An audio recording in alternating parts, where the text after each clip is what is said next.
Hello, and welcome to Weeding Rainbow. What is Weeding Rainbow, you might ask? I decided to combine two of my favorite activities, weeding and reading. Pat, are you gonna read the whole book? Fuck no. I'm gonna read a blunt's worth. Today's blunt will be filled with baklava from Alien Labs. And today's book will be Juiced by Jose Canseco. Chapter 1. You'll never add up to anything. I always told Jose and Ozzy, do better next time. I'm obviously a very serious man. I never fool around with anything, but I was never stern or a dictator. Jose Canseco, Sr., my father. My dad earned a good living in Cuba during the Batista years, working as a territory manager for Esso Standard Oil. He also picked up a little extra cash working nights as an English teacher at the Professional School of Commerce in Havana. Hard-working man, huh? He worked hard and was a good provider for our family. As soon as Fidel Castro came to power in 1959, though my father was smart enough to know that before long the new leftist system would control the entire country, and that would not be a good thing for people like my father. Guess so, man. So the nigga fled? Okay. He figured that everything he had worked for in Cuba would be lost. And he was right too. Soon after Castro came to power, my father lost his job. Then he lost his house. And then, oh my God, his car. So sad. He was in an unusual position in that he had already spent time in the United States studying English. Lucky him.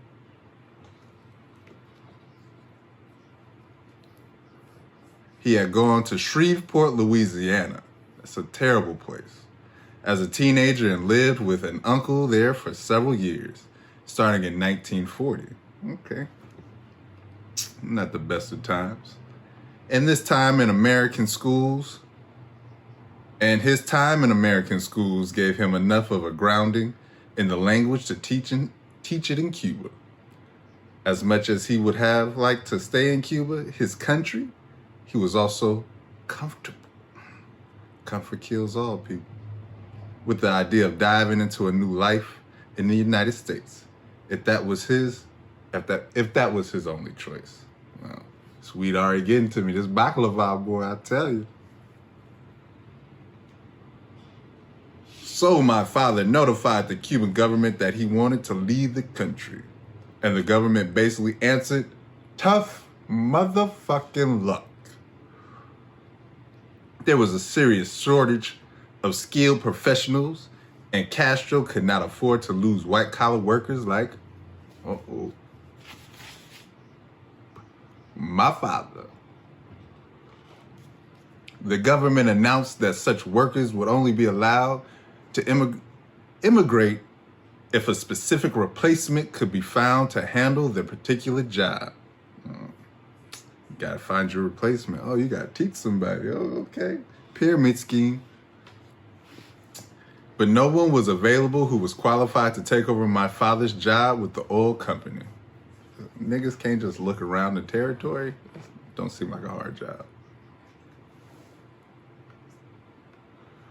The government wrote him a letter saying that because of his professional ability and enterprise, he was not allowed to leave the country until further notice. He would have to wait years for them to change their minds. You gotta find out how many years he had to wait. My dad was born in 1929. I thought this was about baseball and steroids. Huh? In a town called Regla.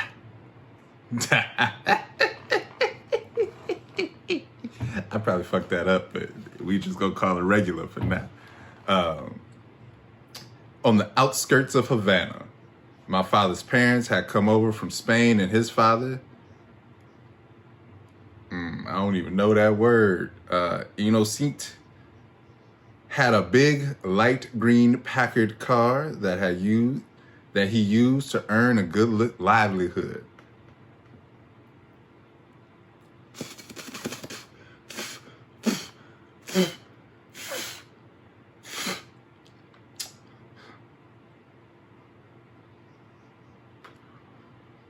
He would load 6 or 7 tourists into that Packard and drive them all over the place, showing them the sights of Havana.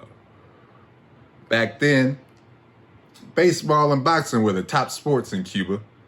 My dad used to listen to the New York Yankee games on the radio. His favorite players were Babe Ruth, and later Roger Maris and Joe DiMaggio. Sound like your dad only got one team. He wasn't no baseball fan. I'll tell you that right now. He ain't listening to no Satchel Paige. Bitch. But my father was not much of a baseball player himself. See, I knew it.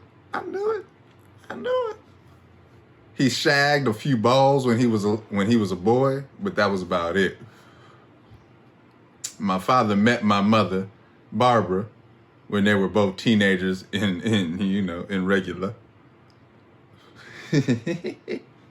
He had come back from Louisiana and he was studying at the Institute of Havana. This is a well-read man, from which he graduated with a degree in English. They used to go ballroom dancing or take strolls together around the town Central Park. I miss those days of taking strolls anywhere. Sometimes they would go to the movies to catch the latest Errol Flynn picture or sweeping sagas like Gone with the Wind. This sounds a little too cliche. My parents and sister, Teresa, were living in Regula in July 1964 when my mother gave birth to me and my twin brother, Osvaldo. People like to say that Ozzy and I were like pocket-sized atom bombs when we were babies. But my father says we were actually nice and quiet. So, this chapter's title is misleading to what he's saying about his father now, but I guess let's read on.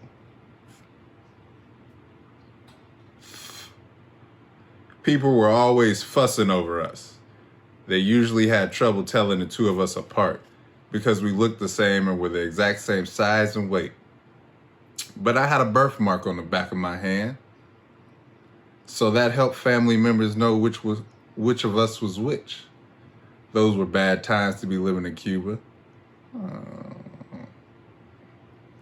Especially since the government knew my father did not support their system. My father had to wait until the year after Ozzy and I were born for a chance to leave. The Castro government announced in 1965 that it would allow an airlift of people from Varadero, Cuba to Miami. Ozzy and I were just babies when my parents took us and Teresa to the airport, where we climbed into a small propeller plane. I've been in one of those. Those is not cool at all. If you play Grand Theft Auto, even that shit be shaky. It's not cool. There was only room for about 20 people inside, and apparently it was stuffy. I don't remember any of that good shit, but it was an important day for the family, and we heard about it later. Oh, this is his father now. It was very, very hot inside the plane. My father used to tell me, or used to tell us. Looking back on that momentous day, he would always tell us how sad he was, leaving behind his home country and his parents and the rest of his family but he knew he had to do it, and he was eager to start a new life. Making the most of his knowledge of English, we were also lucky to have family members living in South Florida, ready to help us. Oh, they had a little support system. Back then, I know it was popping. My Aunt Leah was there at the airport waiting to meet us. But first, my parents had to go through an inspection. They had no money or identification, but they stripped my father and searched him, and they stripped my mother and searched her. We have nothing, my father would tell us.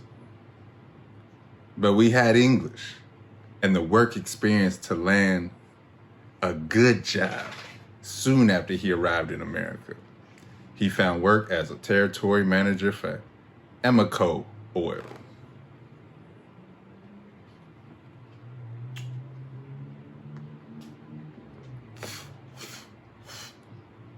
Which was a good position. But to him, it was only a start, and he was only looking for other ways to bring in extra income. He also worked nights as a security guard at 2 different places. Ooh, hustler. I'm a hustler, baby. I'm a hustler.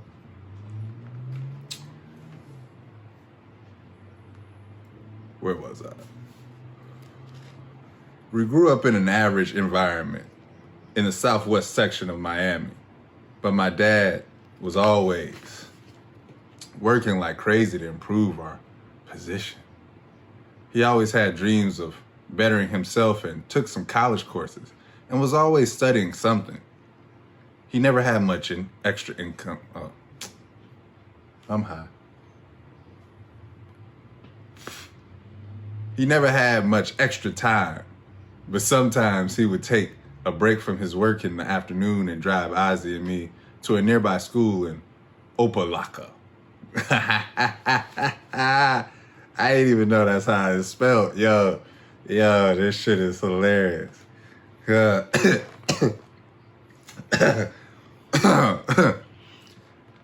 probably shouldn't be coughing in these times, huh? It's the weed, y'all. It's the weed. So he could teach us baseball. He started this with Ozzy and I were real small, just 3 or 4 years old, and continued for years, helping us develop. We would wait until school was out for the day so we could use the school building as a backstop. We just needed a bat and a ball. It's his father again. Jose, use this bat here. My father would ask me. Yes, Dad. I'd say, you put that bat on your shoulder and I'm going to pitch the ball to you. And when I say swing, you swing so you can hit. Each of us would get 10 hits. One would take his swings and the other would stand behind my dad and field any balls that made it that far. My dad says that Ozzy learned faster than I did, and used to hit the ball further than when we were both little kids. But I don't remember. Ozzy and I started playing organized baseball when we were 12 or 13. You could say we were both late bloomers. We were always just average baseball players, and that was really frustrating for my father. He had worked so hard to give us a good life in America, and he wanted us to do great things. Don't they all? Don't they all? Oh, let me fix this blunt real quick. Oh, man.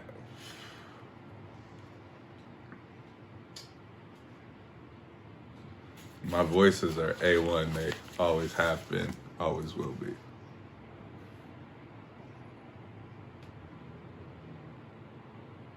Where was I? He had worked so hard to give us a good life in America, and he wanted us to do great things. Average was not acceptable. And my dad would criticize us a lot because we weren't better. He would come to all of our games, and every time we would play badly, my dad would scream to us in front of everybody.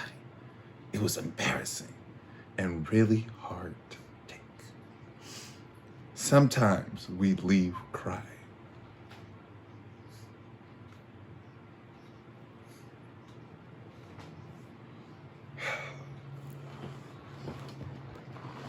I got a really good sports dad joke. You should come to my show sometime.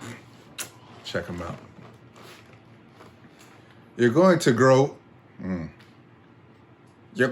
up and work at Burger King or McDonald's.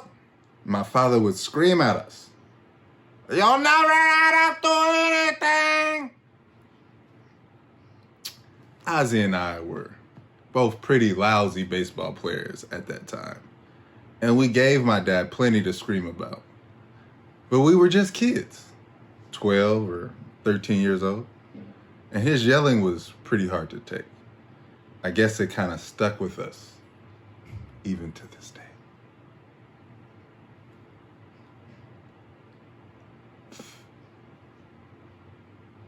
You stink!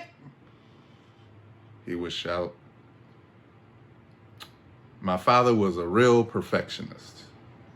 He was tough on himself, always to do everything in life perfectly.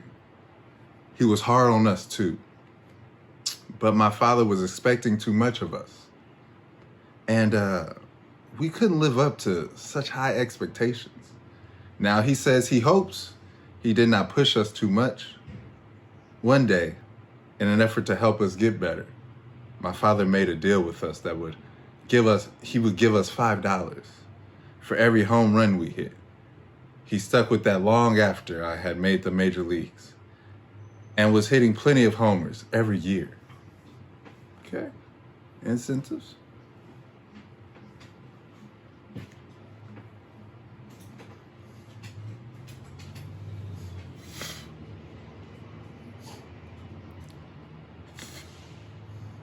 But early on, after he first made that offer,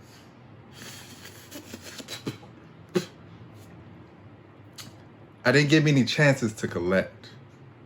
I don't know if it was because my father was always pointing out everything I did wrong on the baseball field, or if because I was skinny and weak at that age.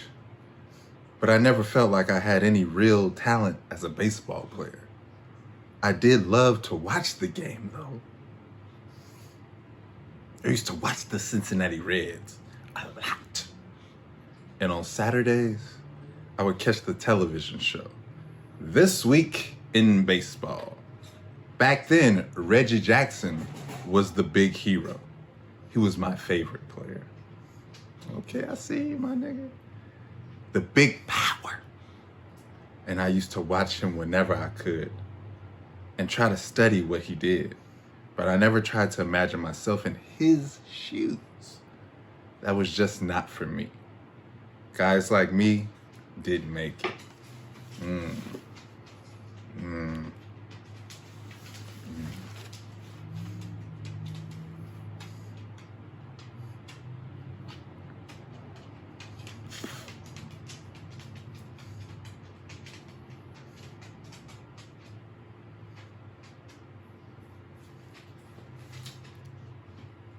As a little kid, I played with Rafael Palmeiro and Danny Turnbull, two guys who you just knew were automatic major leaguers. You could just take one look at them and see that they had what it took to become some of the best baseball players in the world. You could tell from watching their swings or checking out that little details about the way they played the game. Ooh. They were so talented. It was incredible. Palmeiro had the sweetest, most compact swing. Both of them stood out among us kids. Yeah, it's almost about that time, people. As you can tell, I don't know how far you is into your blunt. Maybe you stopped. Maybe you did. But this is Weed and Rainbow. It's a burning blunt. I'm gonna get a catchphrase one of these days. I'll get it together. I'm also high.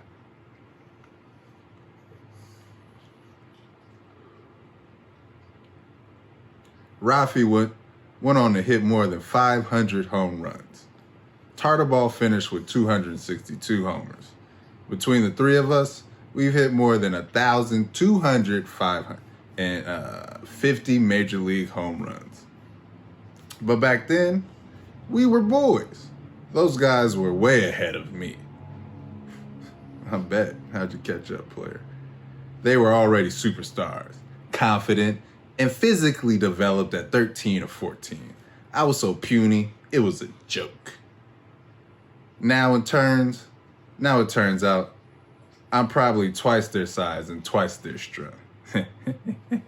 Life's funny that way. This nigga's crazy. Yeah.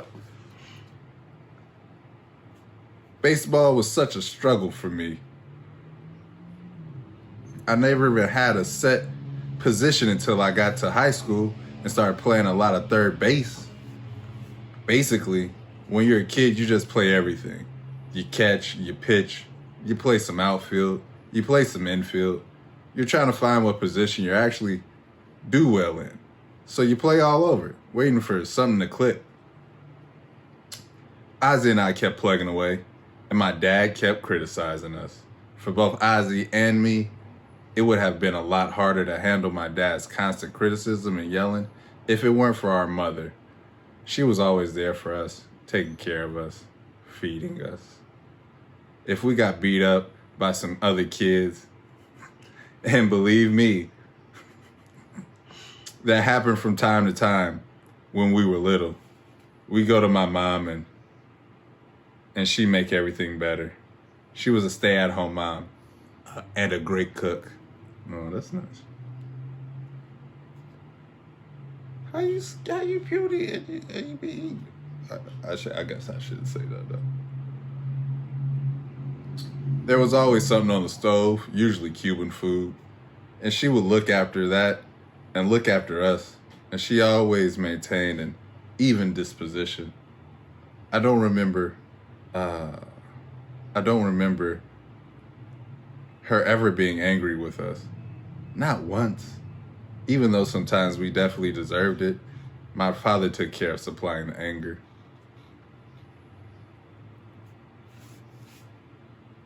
Daddy. Issue. My mother came from a quiet family back in Regula, the Kappas family. And she was just the quietest, nicest lady in the world. All of my memories of her are set in the house. My mother was always restrained in her emotions. She loved Christmas, and I'll always remember the half smile she had as we decorated the tree. That family was how you knew she was really enjoying herself. Oh, that smile was how you knew she was really enjoying herself. On Christmas Day, when we woke up to find piles of toys under the tree, my mother sat there beaming at us. She was so giving. I think it must have been her favorite day of the year.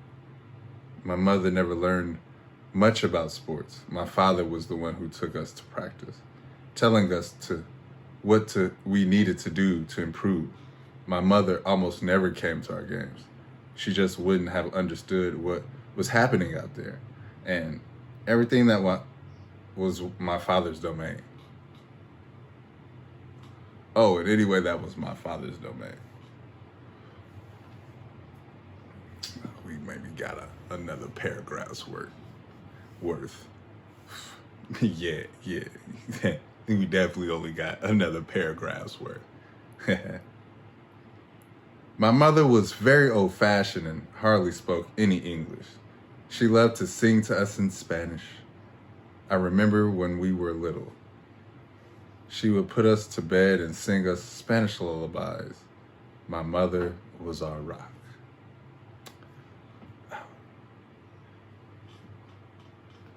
That was very good. I'm gonna put this out. I don't know about you, but I'm high as fuck. You can continue to read or tune into the next episode, but always remember, you don't have to smoke my blunt for it.